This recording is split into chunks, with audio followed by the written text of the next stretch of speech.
Hello everyone, welcome to education flair by ज्योति।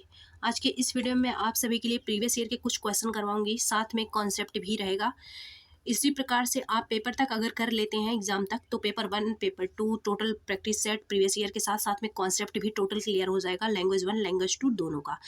तो आप सभी बने रहिएगा वीडियो में। यहाँ पे देखिए, जो कॉन्सेप्ट है आपका वो भी इसी के माध्यम से क्लियर हो रहा है। साथ में मैं कुछ प्लेलिस्ट में 2-4 वीडियो सेव कर रखी हूँ।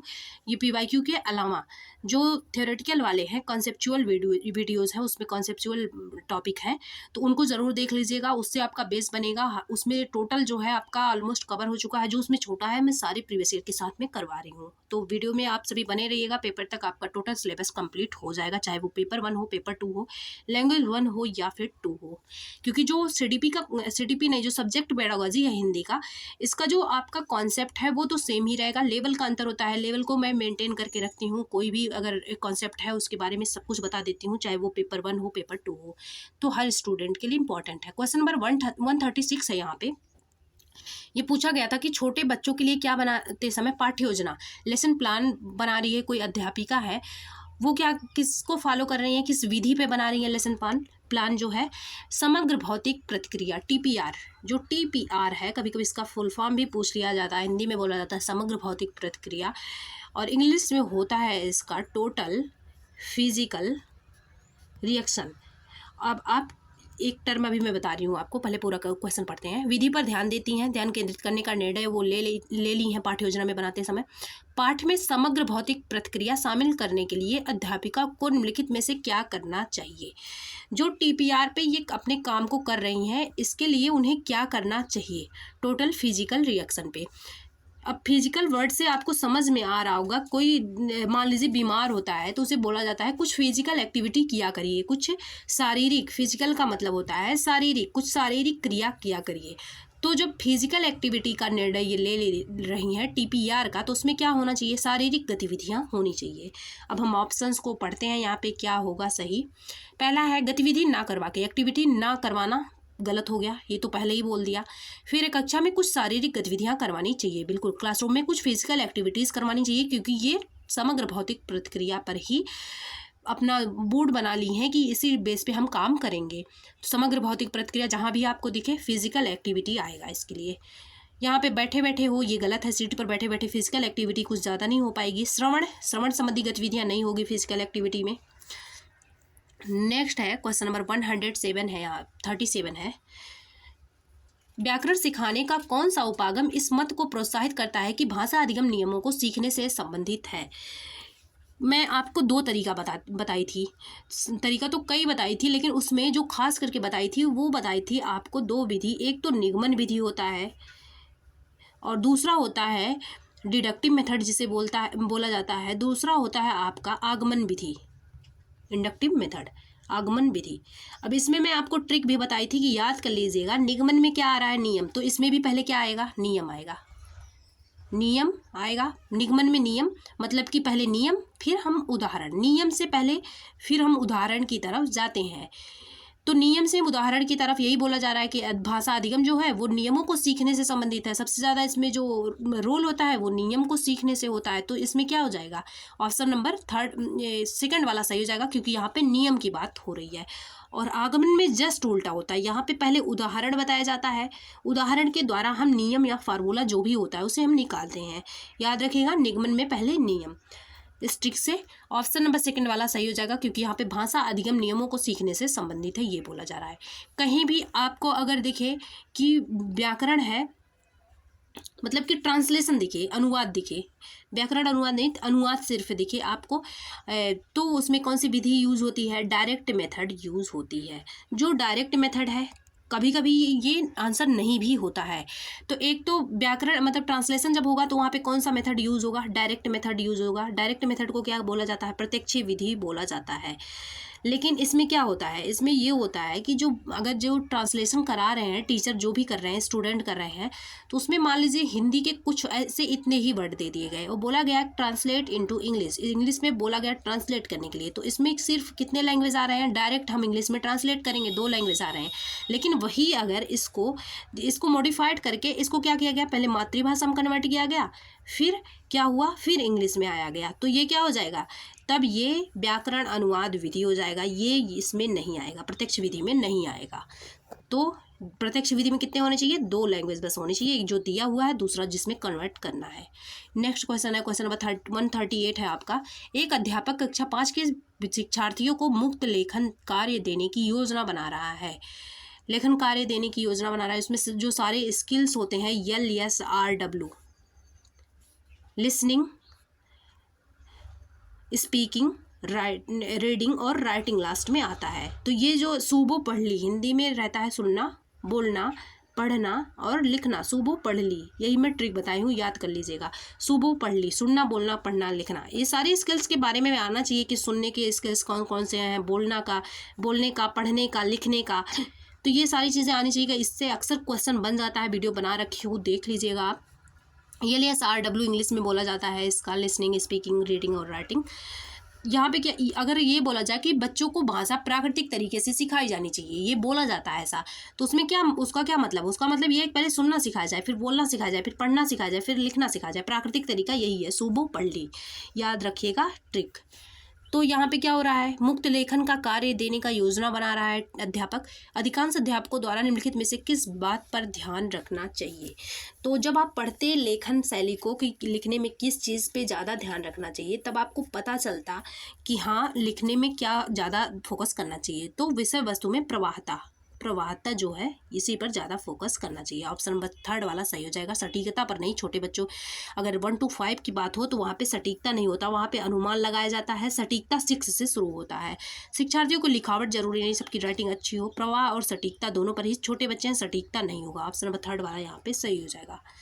क्वेश्चन नंबर आपका नेक्स्ट है 139 है। यहाँ पे टॉप डाउन से आशय है, समग्र अर्थ पर ध्यान देना।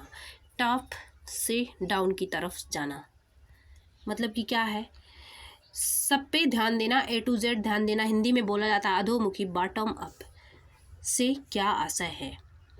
तो हम जैसे ही बोला जाएगा टॉप डाउन से आशय है समग्र अर्थ पर ध्यान देना, तो उसी प्रकार से अगर टॉप डाउन का ये अर्थ हुआ, अगर बॉटम अप से, बॉटम क्या होता है, डाउन की साइड को बॉटम बोला जाता है और अप टॉप को अप बोला जाता है। अगर हम नीचे से ऊपर की साइड जाएं तो इसमें क्या ध्यान दिया जाएगा, इसमें क्या ध्यान दिया जाएगा, लघु उत्तरीय प्रश्न पूछने के, गलत है। बॉटम से जाना, एकदम छोटी चीज़ों से बड़ी चीज़ों पे जाना है। पाठ्य वस्तु अमूर्त विचारों पर, अमूर्त विचार तो बाद में आते हैं, ये भी गलत हो गया। पठन पूर्व ध्यान पर ध्यान देना, ये भी गलत है। अप तक जाना है, बॉटम टू अप तक जाना है, इधर हम जा रहे हैं। पाठ्य वस्तु के शब्दों और वाक्यों पर ध्यान देना, बिल्कुल सही है। शब्द और वाक्य पहले आते हैं, आपको पता ही है कि जो शब्द और वाक्य बनते हैं पहले क्या होता है, पहले वर्ड होता है, वर्ड से क्या बनता है, शब्द बनता है। अगर यहाँ पे वर्ड दिया जाता तो उस पर भी ध्यान दिया जाता है। शब्द से शब्दों को मिला के वाक्य बन जाता है, वाक्यों को मिला के पैसेज बन जाता है।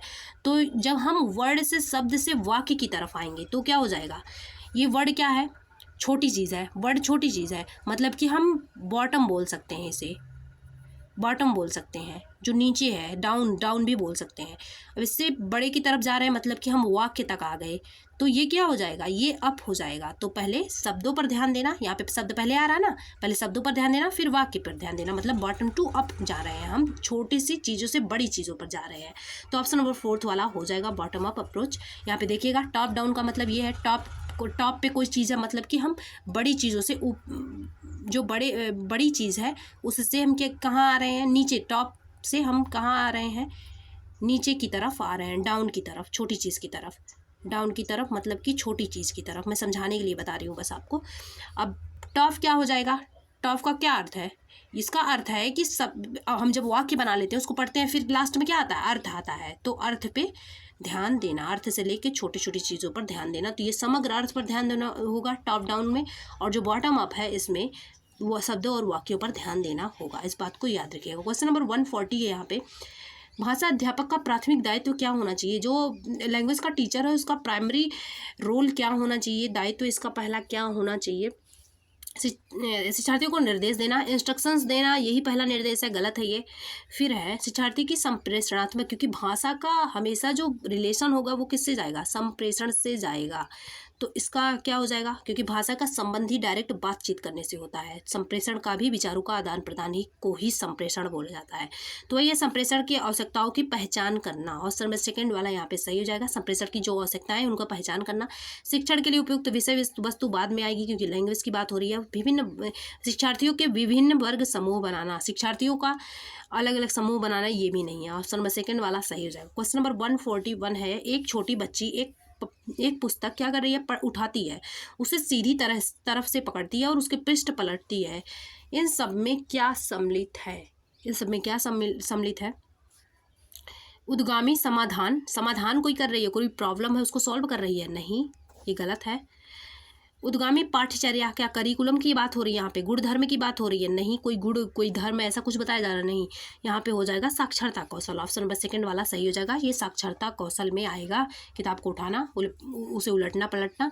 जब तक आपको कुछ चीज़ें अलग से ना मेंशन करके दी रहे, अगर यहाँ पे प्रश्नों के उत्तर दे रही है ये बोला जाता तो आपका समाधान वाले में आ जाता। जैसे ही आपको बोला जाता कि उसकी पाठ्यचर्या को पढ़ रही है, सिलेबस को पढ़ रही है, जैसे होता है कि सिलेबस को पढ़ रही है, तो ये आ जाता आपका किसमें, उद्गामी वाले में, पाठ्यचर्या वाले में। जैसे ही बोला जाता कि उस किताब के पृष्ठों के गुण बता रही है, लाइन्स किस प्रकार से लिखे हैं वो बताए जा रहे हैं, तो गुण धर्म पे आ जाता। लेकिन किताब को उठाना क्या आ जाएगा, साक्षरता में आ जाएगा। क्वेश्चन नंबर 142 है यहाँ पे, निम्नलिखित कथनों को पढ़िए और सही विकल्प का चयन कीजिए। कथन क्या है, एडजर्सन और यहाँ पे रीजन से क्वेश्चन बने हुए हैं। ये थोड़ा सा छोटा कर देती हूँ जिससे आपको दिखने लगे। क्वेश्चन है आपका, शिक्षार्थी भाषा अर्जित करते हैं क्योंकि वे ऐसा करने के लिए आनुवांशिक रूप से पूर्वानुकूलित होते हैं। ये कौन बोलते हैं, ये बोला जाता है इनकी तरफ से, चॉम्स्की की तरफ से। पढ़ा रखी हूँ चारों पांचों साइंटिस्ट को, पढ़ लीजिएगा, अच्छे नंबर आ जाएंगे। सारी वीडियोस को देख लेते हैं आप। तो चॉम्स्की बोलते हैं कि बच्चों में एक LAD होता है, लैंग्वेज एक्विजिशन डिवाइस, भाषा अर्जन यंत्र हिंदी में बोला जाता है। भाषा अर्जन यंत्र होता है जिसके द्वारा बच्चे क्या करते हैं, भाषा का अर्जन करते हैं, भाषा को अर्जित कर लेते हैं बिना सिखाए। लेकिन परिवेश होना चाहिए, परिवेश तो होना चाहिए। क्या बच्चे को अलग थलग आप रख देंगे, घर में कोई बोल ही नहीं रहा, सारे गूंगे बैठे हुए हैं, तो बोलेगा वो? फिर है पूर्वानुकूलित होते हैं, पहले से ही उन्हें बना के भेजा जाता है कि वो लैंग्वेज सीख सकें, और ऐसे में परिवेश की कोई भूमिका नहीं होती। वो बोले हैं कि बच्चों में भाषा अर्जन करने की यंत्र होती है, LAD होती है, लेकिन वो ऐसा नहीं बोले हैं कि परिवेश की कोई भूमिका नहीं होती। तो इसमें ये जो फर्स्ट वाला ऑप्शन है ये क्या है, ये गलत है। परिवेश की भूमिका होती है, ये इंपॉर्टेंट है, चाहे वो अर्जन हो या फिर आपका क्या हो, सीखने अधिगम हो। गलत है, ये पहला गलत है। फिर है भाषा अर्जन में शिक्षार्थी केंद्रित कक्षाई परिवेश का बहुत गहरा प्रभाव पड़ता है। जो शिक्षार्थी केंद्रित, चाइल्ड सेंटर्ड, हमेशा यही बोला जाता है कि चाइल्ड सेंटर्ड होना चाहिए क्लासरूम, तो इसका परिवेश का बहुत गहरा प्रभाव पड़ता है। ऑप्शन नंबर R वाला ये क्या है, ये सही है। ये गलत है, R सही है। ऑप्शन नंबर फर्स्ट वाला राइट हो जाएगा। क्वेश्चन है आपका 143, पठन सिखाने के उस तरीकों को क्या कहा जाता है जिसमें शब्दों के अर्थ को प्रयुक्त संदर्भों के अनुसार समझने पर बल दिया जाता है। कोई पठन की विधि हो रही है, उसमें ये बोला जा रहा है कि जिसमें शब्दों के अर्थ को प्रयुक्त संदर्भों के अनुसार, जब भी अर्थ को समझने की बात आ जाए, पढ़ने के साथ साथ, लिखने के साथ साथ अर्थ को समझने की बात आ जाए, अर्थ शब्द जुड़ जाए, तो ये क्या हो जाएगा, समग्र भाषा उपागम हो जाएगा। ऑप्शन नंबर 4 वाला सही हो जाएगा। बॉटम अप नहीं होगा, समग्र भाषा। क्या आचार विचार हो रहा है, मतलब कि विचारों का आदान प्रदान हो रहा है, तो संप्रेषण नहीं होगा, संरचना भी नहीं होगा, यहाँ पे बॉटम अप भी नहीं होगा, समग्र भाषा हो जाएगा जैसे ही पढ़ने के साथ अर्थ आ जाए। क्वेश्चन नंबर 144 है, भाषा के बारे में चिंतन करने और बातचीत करने की योग्यता क्या कहलाती है। भाषा के बारे में कोई सोच रहा है, साथ में बात कर रहा है, तो ये क्या हो जाएगा, ये विचार विमर्श हो जाएगा। ऑप्शन बस फर्स्ट वाला सही हो जाएगा। विचार भी कर रहा है, साथ में बात करने को विमर्श कहा जाता है, विचार विमर्श। ऑप्शन फर्स्ट वाला सही हो जाएगा। अगर साउंड से रिलेटेड यहाँ पे कुछ बातें होती तो क्या हो जाता आपका, तो ये हो जाता ध्वन्यात्मक। निपुण वक्ता, अगर सिर्फ भाषण वगैरह देने की बात होगी, बहुत अच्छा भाषण दे रहा है। उद्गामी साक्षरता कब होता है, किताबों को उलटना पलटना, ये सारी चीज़ें होती हैं जो जिसको अभी मैं पढ़ाई थी आपको ऊपर वाले क्वेश्चन में, बच्ची जब किताब उठा के पलट रही थी। क्वेश्चन नंबर आपका 145 है यहाँ पे। एक माँ ने कक्षा सेकंड की अध्यापिका से पूछा कि मैंने इस बात पर ध्यान दिया कि मेरी बच्ची कभी कभी ऐसे शब्द बोल जाती है जो उसने कभी अपने वयस्कों या भाई बहनों से नहीं सुने, यह कैसे संभव। कोई बच्ची है जो अपने घर में अपने बड़ों से, भाई बहनों से ऐसे शब्द नहीं सुने हैं, उन शब्दों को बोल देती है, तो वो क्या है। आप यही तो नियम है चॉम्स्की का, ये तो यही बोलते हैं कि बच्चे जो होते हैं जरूरी नहीं उस सुने ही, खुद ब खुद भी वो क्या कर देते हैं, भाषा को सीख लेते हैं ये लेडी के द्वारा, ये लैंग्वेज एक्विजिशन डिवाइस के द्वारा। तो क्या हो सकता है, ये इसका जो मस्त माइंड है वो खुद इस हिसाब से अनुकूलित है कि वो भाषा को सीख सके। ऑप्शन नंबर थर्ड वाला सही हो जाएगा। इसका मस्तिष्क भाषा सीखने के लिए सहज रूप से अनुकूलित है। क्वेश्चन नंबर 146 है, प्रारंभिक साक्षरता को सुसाध्य बनाने की एक युक्ति है। प्रारंभिक जो साक्षरता है उसको सुसाध्य बनाने के लिए, अच्छा और बनाने के लिए क्या युक्ति है, जिसमें एक वयस्क और एक बालिका दोनों साथ साथ पुस्तक देख रहे हैं। वयस्क प्रश्न पूछता है और आपसी संवाद को प्रोत्साहित करता है। एक वयस्क है, बड़ा है, और एक कोई छोटी बच्ची है, दोनों साथ साथ पुस्तक देख रहे हैं, साथ में प्रश्न पूछने को प्रोत्साहित कर रहे हैं वयस्क जो है। फिर दोनों की भूमिका बदलती है, फिर दोनों के जो रोल हैं वो बदल जाते हैं। बालिका वयस्क से पहले ये इससे क्वेश्चन कर रहा था, फिर अब ये इससे क्वेश्चन कर रही है, साथ में बैठ के पढ़ रहे हैं। यह युक्ति क्या कहलाएगी? इस प्रकार से पढ़ने के प्रोसेस को क्या कहेंगे? संभाषिक पठन कहेंगे। दोनों इन्वॉल्व है, संभाषिक पठन हो जाएगा। क्वेश्चन आपका 147, एक अध्यापक विद्यार्थियों के भाषा के श्रवण कौशल का विकास कैसे कर सकता है? लिसनिंग जो स्किल है इनका डेवलपमेंट करना है, वो कैसे कर सकता है? विद्यार्थियों को वह सब सुनने के लिए कहना जिसमें वे निष्क्रिय होकर सुनते हैं, गलत है। इनएक्टिव थोड़ी रहना है, हमेशा एक्टिवनेस की बात होती है। फिर है, शिक्षार्थियों से कक्षा में और कक्षा के बाहर सतत रूप से बात करके, कहीं भी अगर सतत दिया रहे, सतत बस मूल्यांकन होता है, ये बातचीत करना, सतत अभ्यास करना, सतत लिखवाना, ये सारी चीज़ें गलत होती हैं। कहीं भी सतत वर्ड मूल्यांकन के अलावा कहीं दिया रहे तो वो निगेटिव टैग वर्ड में आएगा। फिर है, अन्य भाषिक कौशलों को संबद्ध किए बिना, जो अन्य भाषिक कौशल है उनको संबद्ध किए बिना क्या करना, केवल श्रवण कौशलों पर ध्यान देना, ये भी गलत है। श्रवण कौशल का सिखाने का मतलब ये है कि श्रवण कौशल पर थोड़ा सा ज़्यादा फोकस करना, ये मतलब नहीं होता है कि और जो स्किल्स हैं, कितने स्किल्स हैं, LSRW 4 स्किल हैं, लिसनिंग, स्पीकिंग, रीडिंग और राइटिंग। तो ये नहीं है कि इस पर बोला जा रहा है कि इसको अच्छा करना है तो इन सबको छोड़ दोगे आप, ऐसा नहीं होता है। तो ये भी गलत है, ये भी गलत है, ये भी गलत है। शिक्षार्थियों के लिए ऐसे अवसर जहाँ पे अपॉर्चुनिटी की बात हो वो तो ऑप्शन वैसे भी सही हो जाता है। सृजित करना जिसमें वे तरह तरह के भाषा स्रोतों और लोगों से सुन सकें और अन्य श्रवण संबंधी गतिविधियाँ कर सकें। ऑप्शन नंबर 4 वाला सही हो जाएगा यहाँ पे। क्वेश्चन नंबर 148 है, निम्नलिखित कथनों को पढ़िए और सही विकल्प का चयन कीजिए। अब जो न्यू पैटर्न पे आपका क्वेश्चन बन रहा है, इसमें एजर्सन और रीजन वाले ज़्यादा क्वेश्चन पूछे जा रहे हैं। चलिए देखते हैं यहाँ पे। प्राथमिक स्तर पर भाषा में सटीकता, मैं अभी जस्ट कुछ देर पहले बताई थी कि अगर 1 to 5 की बात हो तो किसी भी चीज़ में सटीकता वर्ड नहीं आएगा। सटीकता कहाँ से आता है? 6 to 8 से आता है।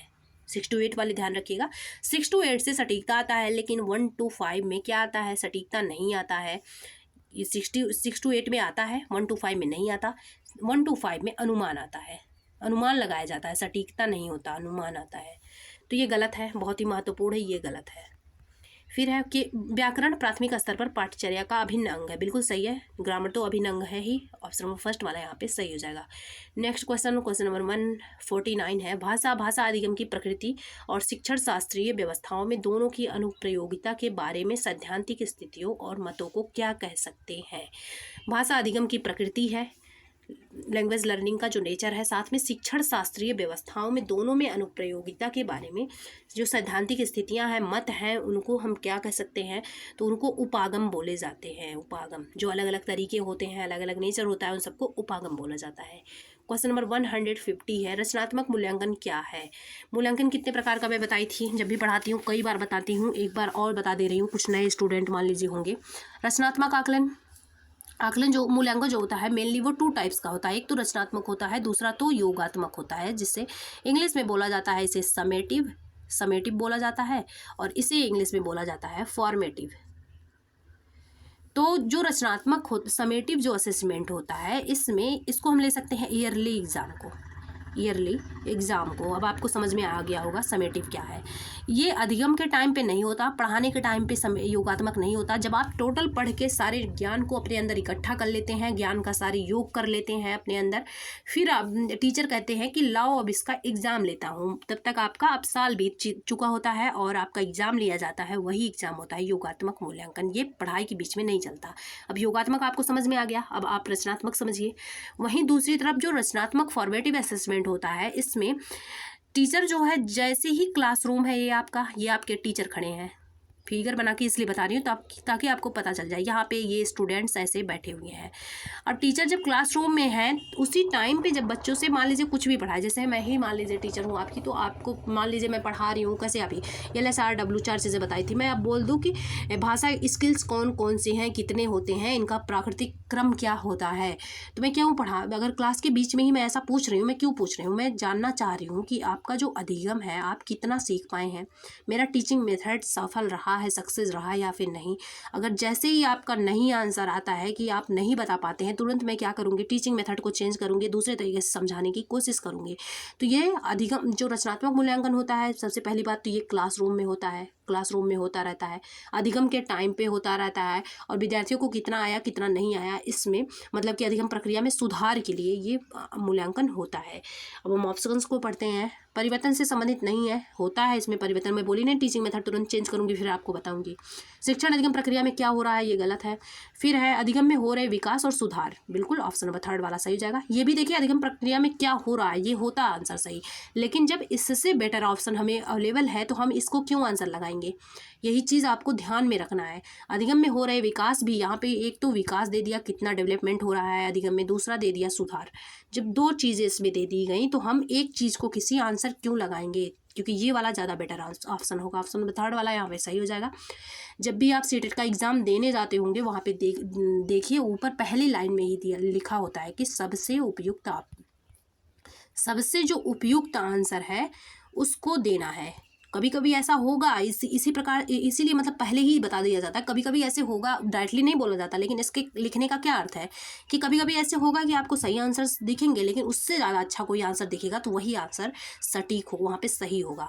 तो इसी नियम को हम फॉलो करेंगे अपने एग्जाम में, ताकि आपका कोई भी क्वेश्चन गलत ना हो। ऑप्शन नंबर 3 वाला यहाँ पे सही हो जाएगा।